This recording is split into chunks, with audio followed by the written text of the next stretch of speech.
एक छोटी सी कहानी से मैं अपनी बात शुरू करना चाहूंगा। किसी देश में एक बड़ा चित्रकार था। वो जब अपनी युवावस्था में था, उसने सोचा कि मैं एक ऐसा चित्र बनाऊं जिसमें भगवान का आनंद झलकता हो। मैं ऐसी दो आंखें चित्रित करूं जिनमें अनंत शांति झलकती हो।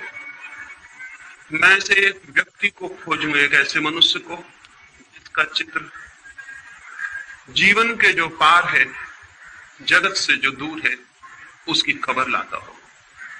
और वो अपने देश के गांव गांव घूमा, जंगल जंगल उसने छाना उस आदमी को जिसकी प्रति छवि वो बना सके। और आखिर एक पहाड़ पर गाय चराने वाले एक चरवाहे को खोज लिया। उसकी आंखों में कोई झलक थी, उसके चेहरे की रूपरेखा में कोई दूर की खबर थी। उसे देखकर ही लगता था कि मनुष्य के भीतर परमात्मा भी है। उसने उसके चित्र को बनाया। उस चित्र की लाखों प्रतियां गांव गांव दूर दूर के देशों में बिकी। लोगों ने उस चित्र को घर में टांग कर अपने को धन्य समझा।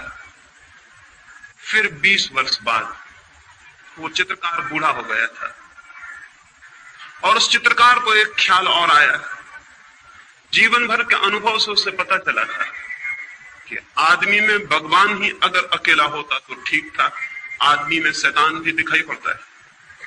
उसने सोचा कि मैं एक चित्र और बनाऊं जिसमें आदमी के भीतर शैतान की छवि हो, तब मेरे दोनों चित्र पूरे मनुष्य के चित्र बन सकेंगे। वो फिर गया बुढ़ापे में, जुआ घरों में, शराब खानों में, पागल घरों में। उसने खोजबीन की उस आदमी की जो आदमी ना हो, शैतान हो, जिसकी आंखों में नरक की लपटें जलती हो, जिसके चेहरे की आकृति उस सब का स्मरण दिलाती हो जो अशुभ है, कुरूप है, असुंदर है। वो पाप की प्रतिमा की खोज में निकला।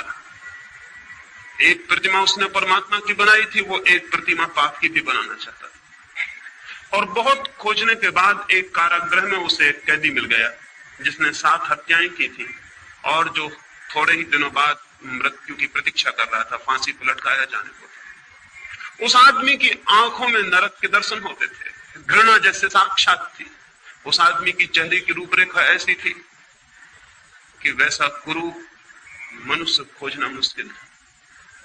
उसने उसके चित्र को बनाया। जिस दिन उसका चित्र बन के पूरा हुआ, वो अपने पहले चित्र को भी लेकर कारागृह में आया और दोनों चित्रों को पास पास रख के देखने लगा कि कौन सी कलाकृति श्रेष्ठ बनी।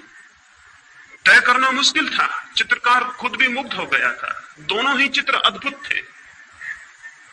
कौन सा श्रेष्ठ था कला की दृष्टि से, यह तय करना मुश्किल था। और तभी उस चित्रकार को पीछे किसी के रोने की आवाज सुनाई पड़ी। लौट के देखा तो वो कैदी जंजीरों में बंधा रो रहा है जिसकी उसने तस्वीर बनाई थी।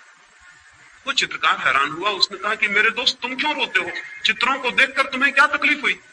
उस आदमी ने कहा, मैंने इतने दिन तक छिपाने की कोशिश की, लेकिन आज मैं हार गया हूं। शायद तुम्हें पता नहीं कि पहली तस्वीर भी तुमने मेरी ही बनाई थी। ये दोनों तस्वीरें मेरी। 20 साल पहले पहाड़ पर जो आदमी तुम्हें मिला था वो मैं ही।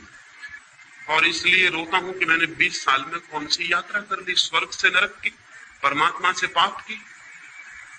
पता नहीं ये कहानी कहां तक सच है, सच हो या न हो, लेकिन हर आदमी के जीवन में 2 तस्वीरें हैं। हर आदमी के भीतर शैतान है और हर आदमी के भीतर परमात्मा भी। और हर आदमी के भीतर नरक की भी संभावना है और स्वर्ग की भी। हर आदमी के भीतर सौंदर्य के फूल भी खिल सकते हैं और कुरूपता के गंदे डबरे भी बन सकते हैं। प्रत्येक आदमी इन 2 यात्राओं के बीच निरंतर डोल रहा है।